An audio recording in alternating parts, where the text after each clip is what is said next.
Fighting in order to live, and living to fight.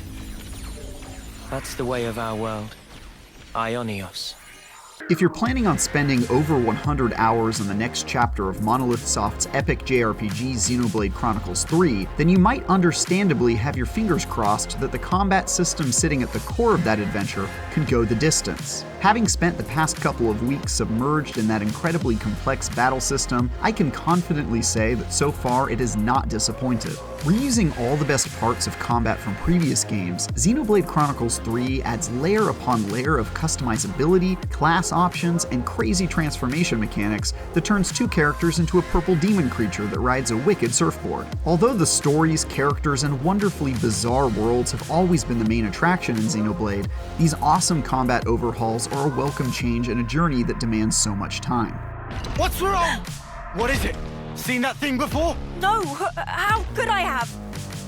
No Xenoblade game is complete without the tactical combat system that had me controlling a squad of characters swinging weapons bigger than their bodies. Like previous entries, I needed to master various combat arts, perform deadly and satisfying chain attacks, and trigger super abilities that let me smack around bad guys with extreme prejudice. But while it retains most of the tried and true formula that defined it, it also adds a ton of new stuff to get excited about, especially a new system that allows characters to take on one another's character classes and master their skill sets. Once mastered, I could choose to retain certain skills from that class while switching to another one, allowing me to take the best parts from each class and create a custom cocktail of my favorite abilities rolled up into one build. Plus, I could make them wear the clothes of any class I'd mastered so far, which is a great touch. There's also a new feature called the Interlink system, which allows two characters to utilize their unique bond to enter their Ouroboros form, a merging of the two characters into a giant purple creature for a short period of time that's completely unstoppable.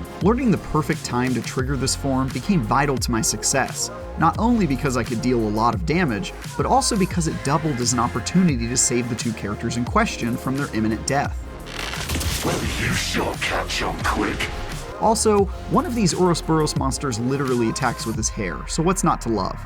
That's not all Xenoblade 3's combat system evolves either. Now there's an expanded party of 6 playable characters that can be directly controlled at will, a 7th heroic party member who helps out in the fight, and much more. There's so much happening on screen at any given time that it took me several hours just to get my feet under me. In fact, if there's any cause for concern, it's not that combat might become dull after dozens of hours, but that it's so complicated you might drown in it. I'll admit that at certain times, I entirely forgot about a mechanic or two before being reminded of it at a later time, much to my dismay. There's just so much to keep track of. Luckily, a game this enormous gives you ample time to learn and juggle everything it throws at you, though it certainly may take some time. Having had quite a bit of time to immerse myself in this incredibly complex sandbox of customizable classes, crazy attack combos, and over-the-top monster transformations, I've still not found myself at all bored by, or at even times comfortable with, all it has to offer. And that's great news for those like myself who like a nuanced battle system that's perfect for getting lost in for hours on end.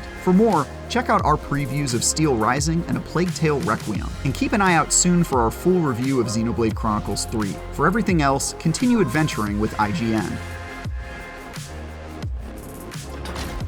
As soldiers, as weapons for slaying Agnians. Yes, all of us live only to fight.